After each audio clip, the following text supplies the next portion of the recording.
After years of ignored claims, organ trafficking in Kosovo has finally reached prosecutors. At least 7 people have been charged, suspected of luring poor people to sell their kidneys with false promises of cash. One of the suspects is being linked to the Kosovo Liberation Army, which was accused of selling the organs of captured Serbs during the 1990s war.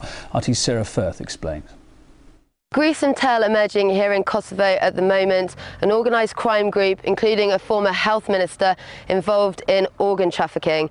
Now, the story starts a couple of years ago when the doctors working for the private health clinic Medicus that you can see behind me were investigated for allegedly performing these illegal organ transfer operations. Now, the group was said to have targeted poor people from regions such as Russia, Kazakhstan and Romania, and offering them around $20,000 to come here and have these operations performed, with the recipients as well being charged a huge amount of money. Now, the case was taken over by EULEX, the EU police mission working here in Kosovo, and they brought these indictments for 7 people. Now, the prosecution haven't actually made those public, but we've been able to gain access to one of the documents and seen what the indictment said. Now, one person named in the indictment also has links to another shocking case involving organ trafficking. Now, in that instance, it was alleged that around 300 Serbian war prisoners during the Kosovan War were kept in a house in northern Albania by the Kosovo Liberation Army and were killed and their organs used for trafficking. Now, the details of that case came to light when the former chief prosecutor of the War Crimes Tribunal, Khaled de Ponte, released a book detailing some of this information. Now, whilst it was covered by the media at the time in the notorious Yellow House incident, now the details of that case were particularly gruesome. There were allegations of people having organs removed and then being kept alive until their other organs were needed and then being killed. And although the case did attain media attention, there was heavy criticism that it was never fully investigated properly and that there were many people who were trying to block that and the story coming to light. And with this latest case, there really are growing concerns that Kosovo could become a breeding ground for these types of crimes. Indeed, commentators saying that there are many people, including possibly authorities, who are profiting heavily from this type of crime. Sarah Firth, our correspondent. Let's get reaction now from Serbian political analyst Misha Gavrilovic. Is in London for us tonight. Mr. Gavrilovic, thanks for being on the programme. Details of organ trafficking in Kosovo have been around for a while, haven't they? Why do you think we're only seeing these charges being brought to light now? Well, if only a part of these allegations are true, this is a monstrous crime. I need to stress, however, that such crimes have never occurred when this was sovereign Yugoslav territory and part of Serbia proper. This has all occurred after the United States and NATO have bombed themselves into Kosovo, occupied the country, and insisted on the withdrawal not just of the then Yugoslav army, but also on the withdrawal of the police force.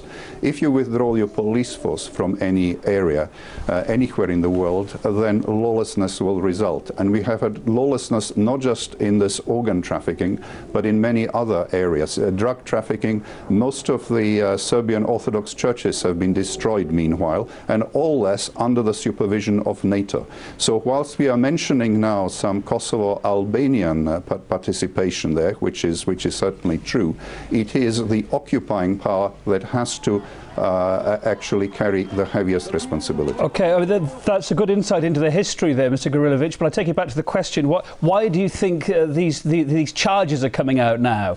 What's instigated it? Well, at the time, I should say this was already 1999, in the same year as the bombing took place. There have been many well-documented cases of people not being killed. This is mainly Serbs, but also some Kosovo Albanians that were loyal to the Yugoslav state.